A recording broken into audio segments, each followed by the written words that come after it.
What's up, ladies and gentlemen? My name is Seth, and today we're going to be talking about the Trove Gardening 2.0. That's at least what we're calling it. That's not really the official name, I don't think anyways, but the developers have been talking about and hinting about the fact that they're going to be redoing the, well, not necessarily redoing, but kind of doing a big overhaul to the gardening profession in the game. Now, if you don't already know, the way that it works is as simple as it can be. You just plant things down, you wait for them to grow, or you can get instant growers to grow the items instantly. But essentially, you wait for them to grow, and that's it.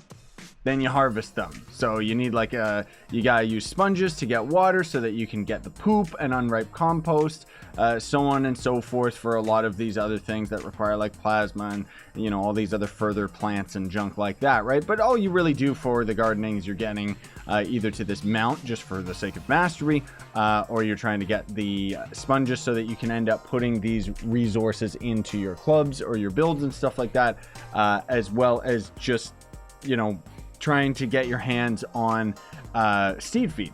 That's pretty much it. Like, you don't really need any of these other plants for anything else outside of some stuff, but not often much.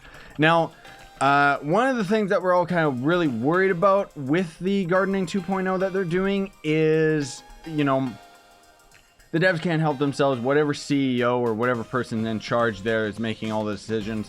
I am fully expecting that the only reason they're changing the gardening is so that they can add some form of pay to win or time-gated content to it. There are some really exciting things about the gardening, so I'll try and save those opinions for myself until it ends up actually coming out. But I'm just saying, be aware that this is something that Trine Worlds does, and they've done it with every single feature that they've ever overhauled in the entire game. I remember back in the day when the dragons weren't, you know, dragon farming and dragon coins wasn't as bad as it was. So anyways, let me go to the Trovesaurus website right here. So I'll insert some pictures to go with these explanations, but the devs basically ended up showing us various amounts of plants that all are going to end up having kind of different features. And I'll talk and speculate about why, what features I think are going to end up kind of being pay to win for it.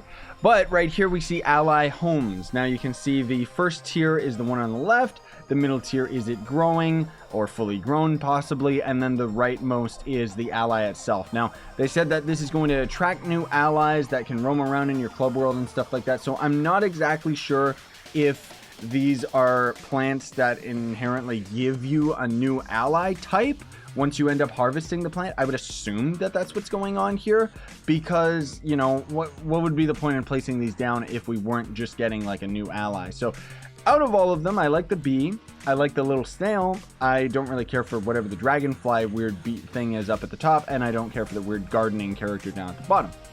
Then we've got Bioluminescent Plants. So these are going to end up being glowing plants that obviously are related to the geode. I'm kind of wondering whether or not, like, these don't look like, well, no, they aren't the plants that we see within the geode caves. So I'm most likely expecting that these are going to be the plants that we're going to see on the surface of geode when U10 comes out. And all of this gardening and everything like that, if I forgot to mention, is coming out with the U10 update, despite the fact that they've only been hinting at it. Now suddenly it's releasing with U10. So, I mean, these plants look cool. I don't know if they're going to end up in, you know, emitting light, but it would be neat if they did. And then we've got biome-specific plants coming. So a lot of the biomes don't actually have any fauna. And it's cool that we're actually going to see some of these, you know, that we can end up getting through the gardening profession. Now, I personally really am hoping that we can see these plants generate out in the world. I don't think that we will, unfortunately, because I'm sure that it's just related to the gardening. But I just think, like, how cool would it be to see the bamboo, you know, generate in the Forbidden Spires, or the reeds and stuff like that, you know, or even the little plants in the neon area. I think it could really spice things up as far as the fidelity of the worlds actually look. You know, it would have a little bit more of an aesthetic appeal to it. Because otherwise, I don't know why we would bother getting these plants. Like, other than they must give us some type of a resource that we want out of them, right? But if we end up going a little bit further, you can see there's kind of these 3 mystery pots down at the bottom. I'm not exactly sure what those are, but I don't know. I mean, the colors aren't necessarily related to the gem colors or anything, but we do see that the plant just before These last ones is related to geodes, so maybe these are geode related plants. I'm not exactly sure. Then we got vegetables. So some of these look familiar because they exist as decorative items, but now you can grow them and we can recreate the hub completely in our clubs. So kind of, they unfortunately, I don't think that they have the hay, or not the hay, but like the wheat. So they've used wheat in the hub every now and then, and it's one of my favorite plants visually that unfortunately we just don't seem to have access to. But at least we can end up planting down like carrots, onions, and all of this stuff. We can end up just putting them down for who knows what reason. Again, mostly I'm expecting this stuff is just going to be for vanity's sake, so just to make things look cooler. At least it's going to be giving us a lot of stuff for our builds and everything, right? And then there's going to be the plantopods. So these will grow into a crafting material. They have different stages, nurture them, and replant to increase the yields. So I'm assuming that this is a flux plant. That's what it looks like to me. And we kind of see the 3 different tiers of this plant. I don't know if it's actually flux. It might be some new geode resource. But either way, they're going to have a lot of plants that are going to end up actually giving us different resources. And we're kind of speculating, you know, I've been talking with like the guys in the Discord and stuff, and we're kind of all under the impression that they're going to end up adding most, if not all, of the current in-game resources into the gardening profession. So what I'm hoping is that it means, even though it might end up being initially expensive, hopefully we have an unlimited amount of plants that we can place down, which should ultimately end up relieving a lot of the grind of Trove, because it means that we'll be able to have access to like thousands of these rare, otherwise extremely rare resources that you can end up finding out in the world. And hopefully this is a flux plant, because there's not really that many ways for free-to-play players to end up getting flux, despite the fact that people constantly want me to do an updated tutorial. Then we got Tome Plants, last but not least. Well, not really last but not least. We got something else really special at the end. But these are... I don't know. We're not entirely sure if these are going to be good or bad. These are the ones that I'm talking about, where clearly you can see that these plants are various resources. We've got the Cthulhu eyes, we've got Infinium, we've got a crystal plant. So again, this is where I'm really hoping that we can end up having these, you know, and having tons of them placed down. We don't know whether or not they're going to be affected by Harvest Day, which should, you know, would actually make things a little bit tricky, because the way that these work is these are called Tome Plants, which I hope that's not the final name, because Trove's lingo is absolutely stupid. You want to know why these are called Tome Plants? It's because they operate the same as tomes, where it's a time-gated item that you perpetually have to keep giving something to, like the tomes where you have to complete dungeons to give it XP so that you can fill them up, right? So anyways, these function similarly to tomes. So every 3rd day that you water them, they will give you resources. Some are common, some are rare. I'm guessing that means that, you know, some of the plants might not end up giving you the rare resource, or maybe the plants themselves are a rare spawn.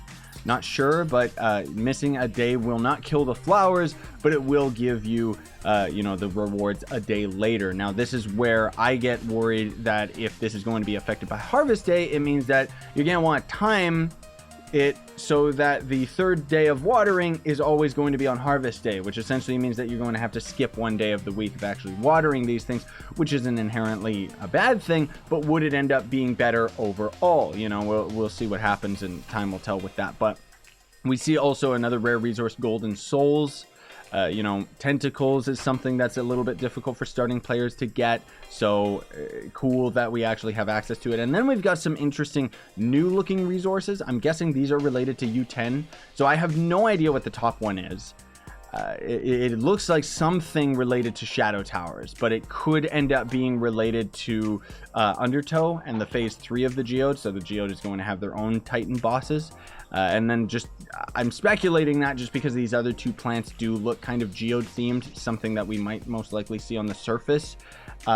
Maybe, or actually no, these are all going to be gem related.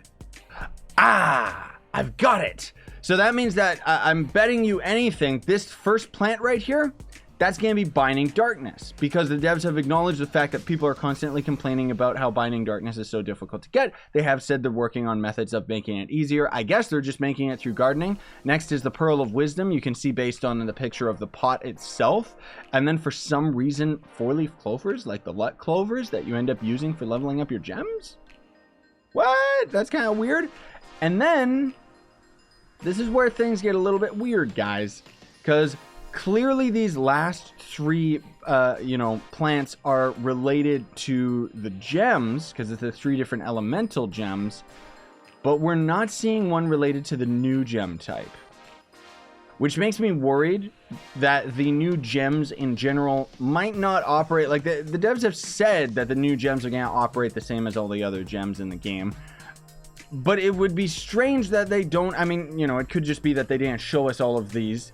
Maybe they're trying to hide the different, what the new gem color is going to end up being, so they didn't show us all of the things that you can get through the gardening. That could very well be all that it is. But I'm wondering if the gems are going to end up being kind of a different method, or maybe the gardening is going to end up essentially being very easy for endgame players to get into, and then just have like tons and tons of resources, and maybe they don't want us to have tons and tons of the new gem dust. I don't know. Again, time will tell. This is all just speculation, so make up your own opinion about it. We're only going to know when it ends up coming out sometime in the winter. And then last but not least, you remember that free tractor mount we ended up getting some months back? We actually were able to get more recently in the Blocky event, or whatever it was called. I didn't make a video of it because I was busy with all the Maple Story stuff and everything else. But anyways, they have 3 different tractors, all just reskins, that apparently will end up being very useful for farming. So they've said that one of the tractors in particular you're going to be using for going over the plants to water them. Another one is going to pick up the plants and replant them. And then I don't know what the third one is going to end up being. Now, that begs the question, how much did they end up overhauling the gardening? How much attention do we have to give to the plants themselves? What does this mean in terms of, are they going to add water as a resource that we can pay for in the cash shop or something? Or even these tractors themselves, in all honesty, I would assume are going to end up being cash shop exclusive items, hopefully for credits. But personally, I think that would be okay, because if you look at a game like Roblox, which I love Roblox, despite the fact that some people don't, it's a very, very popular game and is extremely pay to win in every single one of their games. And they have stuff like this, and I'm okay with that, where it takes a long time to grind things otherwise, or you can spend some money to end up getting an item that's going to end up making your life a little bit easier. And I could see that with these different tractors, where it just makes gardening easier and less time consuming, rather than giving you some huge distinct advantage over other players. Now, again, time will tell, but I think that'd be pretty cool. Then they also mentioned that there's going to be more decorations, more styles, and some other mounts that are related to all of the gardening stuff. So pretty cool stuff, isn't it? I'm actually quite surprised that they just decided randomly to overhaul the gardening. I hope that, I don't know. I mean, I on one hand hope that they're not going to do this with the other professions, but at the same time, I'm curious to see